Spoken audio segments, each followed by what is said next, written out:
So in the next British naval phase, we're going to do a couple of things. One is we will select one of these fleets. I think we might send Nelson.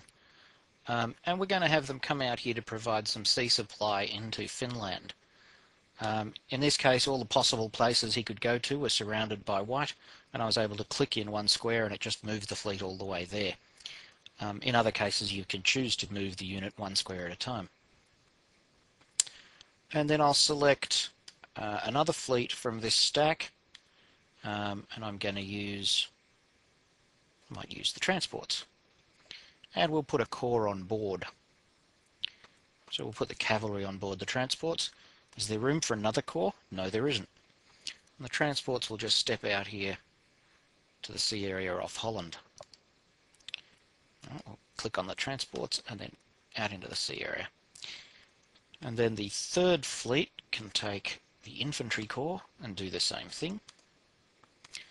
And just to make sure the Spanish, that's the Spanish controlling Holland, don't get up to anything, we might put a light fleet to actually blockade the port of Amsterdam.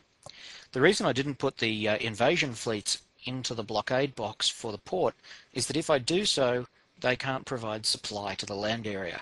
So I want to keep them at sea so that I can build the depot on top and it will supply the invading units. So that's the end of the naval phase. Let's move on to the land phase. And I'm actually letting it run this time so you can see how long it takes for the AI to play the other countries. And here we are in the British land phase. Now I actually have, well, here we go. So we'll do a naval invasion from out here and land. Actually, should we go into the city or should we go into the neighbouring area? If we try to go into the city and we fail in the battle, then we'll be retreated, but that's not such a big deal. So we'll just go in there. And now we'll have to select the other fleet and tell it to invade its forces.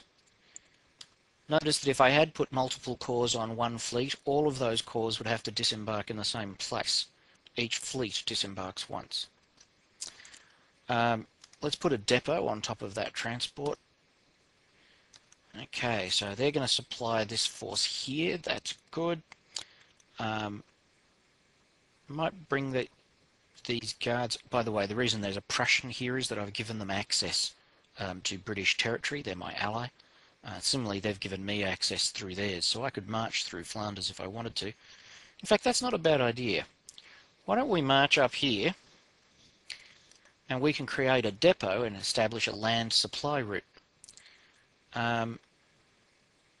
We'll feed this guy from the invasion supply depot for this turn. If I come up here to Nelson, I have to select the fleet, not Nelson, and I can put a depot on top of him, and that will now supply the Swedish unit. Notice that the Russian garrison has starved to death during their turn, so we might just drop a factor down into the city.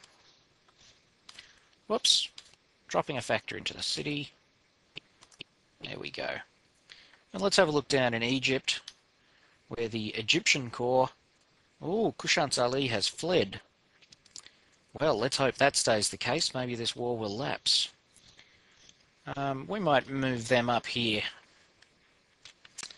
We'll hit auto forage. Total supply cost is 4. That sounds about right. Next turn. Here we are in the land combat. Let's see how our two corps go against the Hollanders.